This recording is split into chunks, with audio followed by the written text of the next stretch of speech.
So what is backtesting? Backtesting is the process of testing a trading strategy on historical data to assess its accuracy.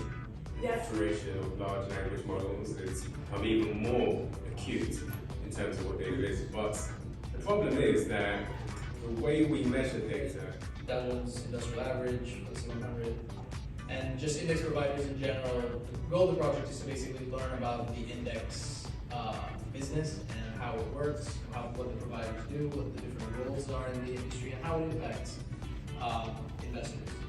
So, how do they generate profit, licensing, creating products? Alex already covered most of these things. So, why are they significant? Again, it's been covered, so I'm not going to waste time on these things.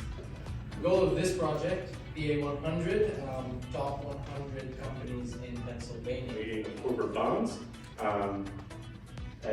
As many of you know, every corporate bond gets a rating by different rating agencies, which generally corresponds to how likely that bond is not to default. And the idea is that if we could predict a change in the rating, a downgrade specifically, that on classifying risk using credit default swaps and natural language processing.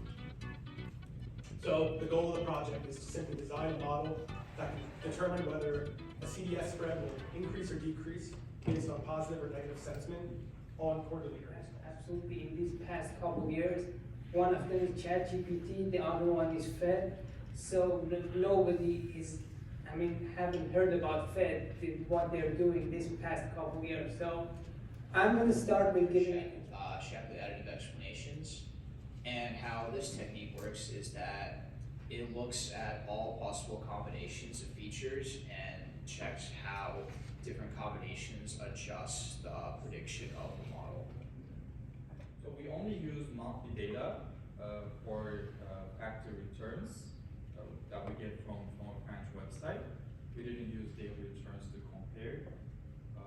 That's why it's quick, because it's like a whole thing. And then event-based is like one by one by one, which makes it slower, but it allows you to